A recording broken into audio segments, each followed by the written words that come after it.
Hello everyone, अस्सलाम वालेकुम। आज से हम टेंसेस की एक सीरीज़ स्टार्ट करने जा रहे हैं और स्पेशली इसकी ख़ास बात यह है कि मैं आपको ये बताऊंगा कि इन टेंसेस को पढ़ाना क्या है। और ये जो वीडियो है ये स्पेशली टीचर्स के लिए भी ज़्यादा बेनिफिशियल है। तो सबसे पहले जब हम 12 टेंसेस को स्टार्ट करते हैं तो प्रेजेंट इंडेफिनिट ही पढ़ाया जाता है, बट देखा गया है कि प्रेजेंट इंडेफिनिट जब पढ़ाया जाता है उसके अंदर कुछ ऐसे लैप्सेस होते हैं या बच्चों के लिए कन्फ्यूजन पैदा कर दी जाती है कि बच्चे जो है वो सारे टेंसेस पढ़ते तक कंफ्यूज्ड रहते हैं। तो मैं यहाँ पे आपको थोड़ा सा ये बताऊँगा कि टेंसेस को पढ़ाना कैसे है, हाउ टू टीच टेंसेस। तो आज हम प्रेजेंट इंडेफिनिट टेंस को स्टडी करेंगे। आपके एग्जामिनेशन सिस्टम के अंदर 9th-10th का हो तो फर्स्ट ईयर सेकंड ईयर का हो, वहाँ पे एक क्वेश्चन आता है ट्रांसलेशन के हवाले से। इस वजह से बच्चों को फिक्र रहती है कि हमें सबसे पहले ये पता हो कि हमें टेंसेस की पहचान आनी चाहिए। तो प्रेजेंट इंडेफिनिट में उर्दू में पहचान के लिए हम किसी भी अगर सेंटेंस के अंदर ता है, ती है या ते हैं देखते हैं तो ये हमें ये बात शो करेगा कि ये एक प्रेजेंट इंडेफिनिट टेंस है। जहाँ तक इंग्लिश के अंदर बात है तो इंग्लिश के स्ट्रक्चर के अंदर वी नो वेरी वेल कि इंग्लिश लैंग्वेज का जो स्ट्रक्चर है उसके अंदर SVO सब्जेक्ट वर्ब और ऑब्जेक्ट का कॉम्बिनेशन होता है। तो इस प्रेजेंट इंडेफिनिट के अंदर भी सबसे पहले क्या होगा, सब्जेक्ट होगा प्लस वर्ब की फर्स्ट फॉर्म होगी और लास्ट पे क्या होगा, ऑब्जेक्ट होगा। तो हमने ये पढ़ा कि अगर हमने किसी भी सेंटेंस को प्रेजेंट इंडेफिनिट में चेंज करना है या उर्दू के अंदर कोई सेंटेंस जो है वो प्रेजेंट इंडेफिनिट में है और अगर हम GTM को फॉलो करते हैं तो हम इस सेंटेंस को सब्जेक्ट के बाद वर्ब की पहली फॉर्म लगाएंगे, उसके बाद हम ऑब्जेक्ट का इस्तेमाल करेंगे। तो हमने पिछले एक लेक्चर के अंदर पर्सनल प्रोनाउंस को पढ़ा था। हम उन्हीं पर्सनल प्रोनाउंस को लेके चलते हैं और उनसे हम प्रेजेंट इंडेफिनिट के डिफरेंट सेंटेंसेस बनाते हैं। पर्सनल प्रोनाउन के अकॉर्डिंग आई और वी पर्सनल प्रोनाउंस हैं। तो बेटा आप मुझे बताएं कि आई और वी कौन सा पर्सन है? आई और वी के बाद नेक्स्ट पर्सनल प्रोनाउन हमने यू देखा था जो कि एक सेकंड पर्सन है, और जहाँ तक थर्ड पर्सन की बात है तो उसके अंदर हमने दे, ही, शी और इट को पढ़ा था। तो हमने क्या देखा कि personal pronoun I we first person, you second person, जबकि दे, ही, शी, इट जो है थर्ड पर्सन है। इन तमाम जो पर्सनल प्रोनाउन मैंने आपके सामने लिखे हैं, अब हम इनसे क्या कराते हैं कि कोई एक ही वर्ब लगा के इनसे एक ही हम एक्शन कराते हैं। तो हम क्या कहते हैं कि चलें हम इनको कोई चीज़ खिला लेते हैं। हम फॉर सपोज क्या हम जो है ना इनसे क्या ना फुटबॉल खिला लेते हैं। तो क्या करते हैं, आई क्या करता है, प्ले करता है फुटबॉल। वही क्या करता है, प्ले करता है फुटबॉल। यू क्या करता है, प्ले करता है फुटबॉल। दे क्या करता है जी, प्ले करता है फुटबॉल। ही क्या करता है जी, प्ले करता है फुटबॉल। शी क्या करता है, प्ले करता है फुटबॉल।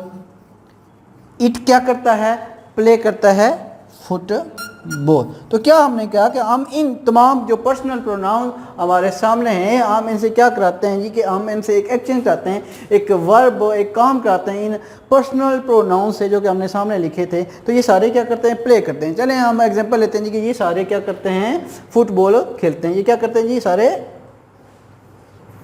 फुटबॉल खेलते हैं।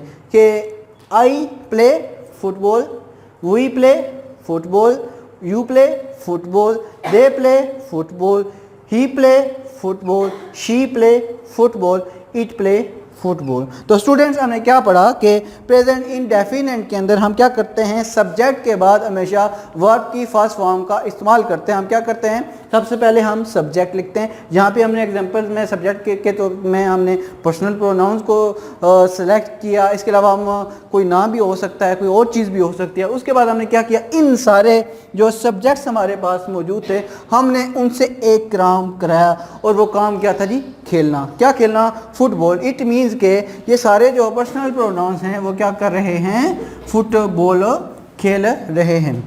आई नो वेरी वेल कि यहाँ पे आपके जहन के अंदर एक क्यूरी होगी कि सर ने क्या किया है कि ये थर्ड पर्सन सिंगुलर के बारे में हम एक प्रेजेंट डेफिनेट के अंदर देखते हैं कि थर्ड पर्सन सिंगुलर जितने भी हैं वो उनके साथ एस या एस लगता है। तो मैं आपको ये बताता चलूँ कि आप क्या करें, स्टूडेंट्स को जब भी पढ़ाना शुरू करें आप क्या करेंगे, सबसे पहले सिंपल इसकी प्रैक्टिस करें। आप उनको एस या ई एस की तरफ ना लेके जाएं, या जिसको आप कह सकते हैं कि ऐसी फॉर्म जिसके साथ एस या ई एस लगा होता है, मैं तो उसको वर्ब की फिफ्थ फॉर्म कहता है। तो अभी आपको स्टूडेंट्स को ये बात बताने की बिल्कुल भी जरूरत नहीं है कि यहाँ पे हमने क्या करना है, वर्ब के साथ एस या ई एस लगाना है। तो आपने क्या करना है, प्रेजेंट डेफिनेट को जब भी टीच करना है तो आपने क्या करना है, इसी तरह सब्जेक्ट लिख लेना है, पर्सनल प्रोनाउन आप डिफरेंट ले लें।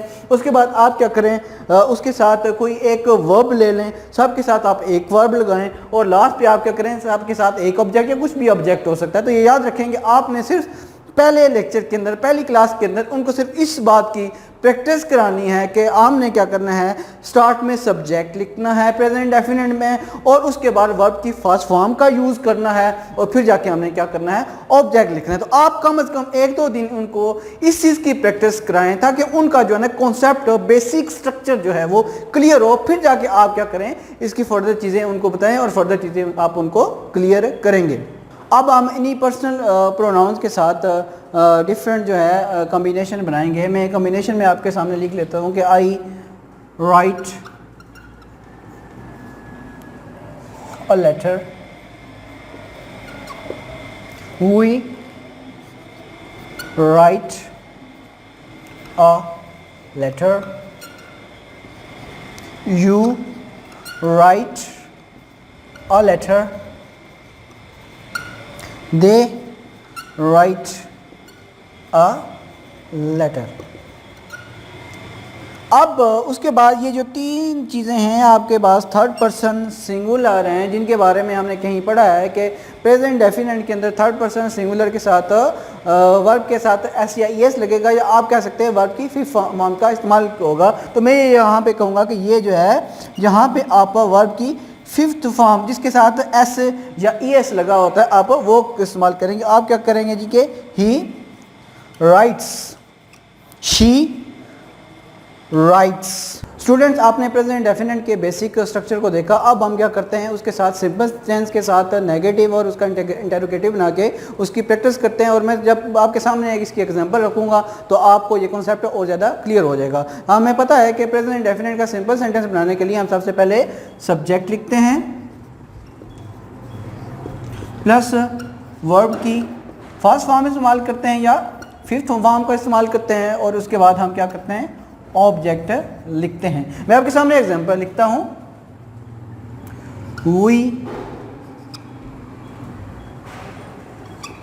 गो to school, we go to school. तो ये हमने क्या किया कि हमने एक सिंपल प्रेजेंट इंडेफिनिट टेंस बनाया। अगर हम क्या चाहते हैं कि हम इसका नेगेटिव सेंटेंस बनाएं तो हम क्या करेंगे, सब्जेक्ट के बाद डू या डज का इजाफा करेंगे और उसके बाद वर्ब की फर्स्ट फॉर्म इस्तेमाल करेंगे, और लास्ट में हम क्या करेंगे, ऑब्जेक्ट लिखेंगे।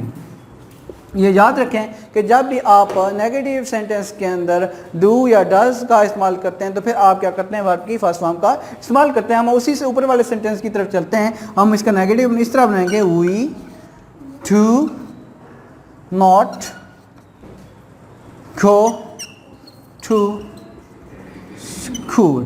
तो क्या करेंगे हम, सब्जेक्ट के बाद डज या डू का इस्तेमाल करते हैं, क्योंकि हमारे पास यहाँ पे सब्जेक्ट में फर्स्ट पर्सन है तो यहाँ पे हमने क्या लिखा, डू लगाया। अगर हमारे पास यहाँ पे थर्ड पर्सन सिंगुलर होगा तो हम क्या करेंगे, डज का इस्तेमाल करेंगे। इसी तरह अगर हम इंटरोगेटिव सेंटेंस की तरफ जाएं तो इंटरोगेटिव सेंटेंस के अंदर हम सबसे पहले स्टार्ट के अंदर डू और डज लिखेंगे, उसके बाद सब्जेक्ट के बाद वर्ब की फर्स्ट फॉर्म और लास्ट पे आप ऑब्जेक्ट लिखेंगे। तो ऊपर वाले सेंटेंस को अगर हम एक इंटरोगेटिव सेंटेंस बनाएं तो वो कुछ इस तरह सा होगा, do we go to school. कि क्या हम स्कूल जाते हैं, तो लास्ट पे आप मार्क ऑफ इंटरोगेशन लगाएंगे। तो ये स्टूडेंट्स याद रखें कि प्रेजेंट इंडेफिनिट सेंटेंस की अगर उर्दू के अंदर हम बात करें तो उसकी पहचान ये है, ता है, ती है, ते हैं। और अगर हम उसका एक सिंपल सेंटेंस बनाना चाहें तो आप सब्जेक्ट के बाद वर्ब की फर्स्ट फॉर्म का इस्तेमाल करेंगे और लास्ट पे आप जाके ऑब्जेक्ट लिखेंगे। स्टूडेंट्स ये याद रखें कि ये प्रेजेंट डेफिनेट टेंसेस की एक बैकबोन है। इसको आप अच्छे तरीके से जब तक नहीं सीखेंगे आप आगे भी अच्छे तरीके से टेंसेस को नहीं सीख सकेंगे। आपको टेंसेस से रिलेटेड कोई क्यूरी है तो आप कमेंट सेक्शन में लिख सकते हैं, इंशाल्लाह आपको उसका जवाब दिया जाएगा। और उससे रिलेटेड अगर कोई और लेक्चर हुआ, कोई आपकी क्यूरी हुई तो उसके ऊपर भी आपको इंशाल्लाह गाइड किया जाएगा। अल्लाह ताला आपकी ज़िंदगी में आसानियाँ पैदा फरमाए। अल्लाह निगहबान।